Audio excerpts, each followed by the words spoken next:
Hare Krishna devotees, welcome to Shloka a Day. Today we are going to begin a new chapter, which is chapter number 8, and we'll recite the first shloka today. So this chapter number 8 is called Akshara Brahma Yogaha, and the translation of this chapter is knowledge of the Absolute. Arjuna Uvacha Arjuna Uvacha Kim Tad Brahma Kim Adhyatmam Kim Tat Brahma Kim Adhyatmam Kim Karma Purushottama Kim Karma Purushottama Adhibhutam Cha Kim Proktam Adhibhutam Cha Kim Proktam Adhidaivam Kimuchyate. Adhidaivam Kimuchyate. Word for word meaning and translation by His Divine Grace A.C. Bhaktivedanta Swami Srila Prabhupada. Srila Prabhupada ki jai. Arjuna Uvacha. Arjuna Uvacha. Arjuna said. Arjuna said, Kim. Kim. What? What? Tat. Tat. That. That. Brahma. Brahma. Brahman. Brahman. Kim. Kim. What? What? Adhyatmam. Adhyatmam. The self. The self. Kim.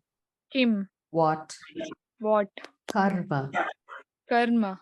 Fruitive activities. Fruitive activities. Purusha Uttama. Purusha Uttama. O Supreme Person. O Supreme Person. Adhibhutam. Adhibhutam. The material manifestation.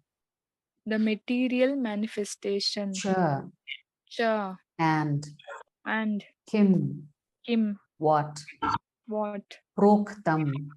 Proktam. Is called. Adhidaivam. Adhidaivam. The demigods. The demigods. Kim. What? Uchyate. Is called. Translation. Arjuna inquired. O my Lord. O Supreme Person. O Supreme Person. What is Brahman?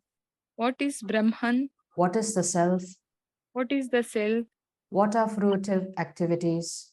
What are fruitive activities? What is this material manifestation? What is this material manifestation? And what are the demigods? And what are the demigods? Please explain this to me. Please explain this to me. So in this particular chapter, the chapter begins with 2 shlokas, shlokas 1 and shloka 2, with 7 questions asked by Arjuna. Now, these terms have been used by Lord Krishna in the last 2 shlokas of the previous chapter. So Arjuna is repeating the new terms and terminology in exactly the sequence in which the Lord had spoken about them. So essentially, the Lord had introduced new terms, and Arjuna is seeking clarity on what these terms really mean.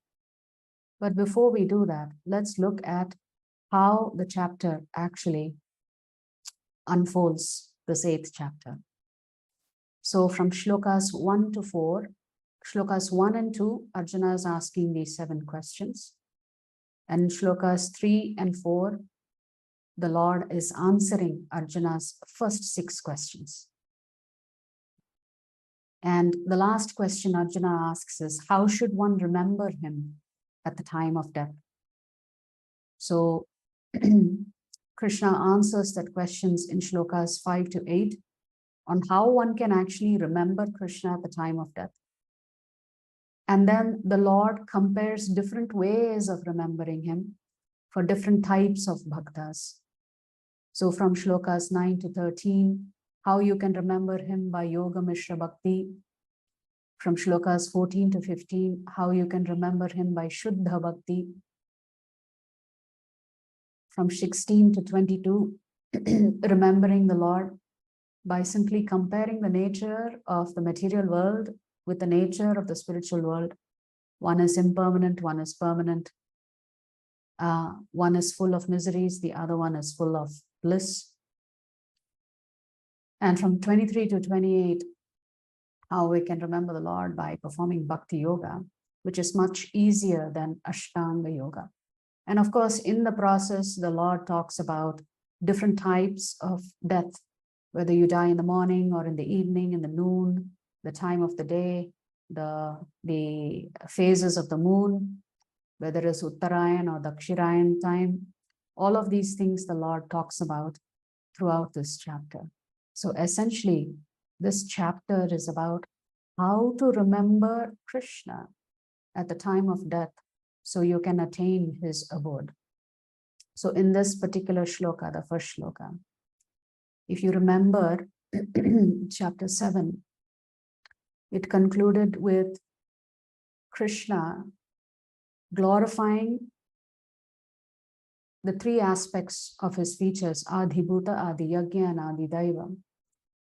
Adibhuta means he is the supreme lord of all of the Jivatmas. Adiyagya, he is the ultimate enjoyer of all the sacrifices of the human beings.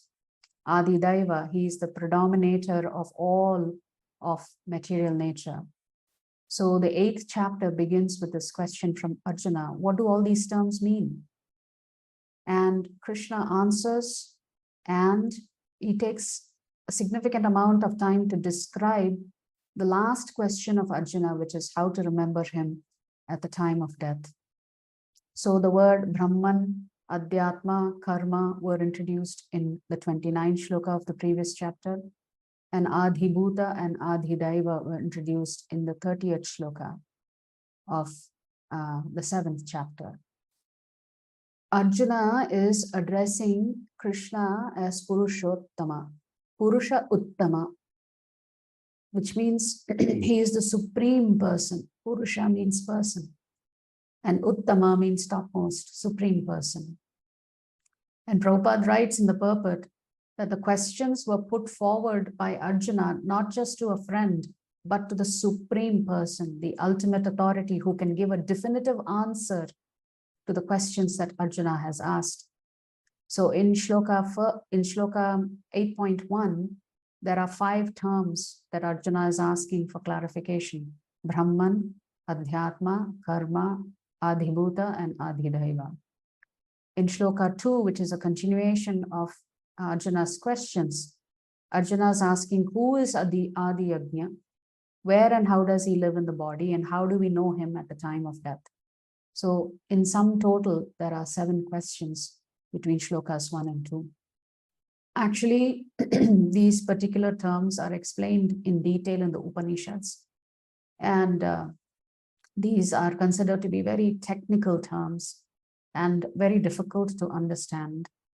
But if you go to the Srimad Bhagavatam, Srila Prabhupada writes that the supreme absolute truth is known as Brahman, Paramatma, and Bhagavan. In addition, even the Jivatma is also called Brahman. Arjuna also talks about who is this Atma. And Prabhupada writes the word Atma refers to the body, soul, and mind.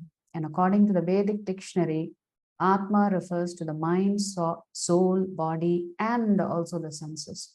So depending on the context in which a particular term is used, it takes on different meanings.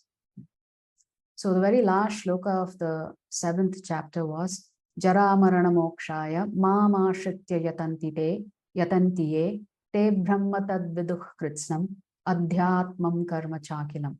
Jara Marana Mokshaya, which means how do you get free from old age and death?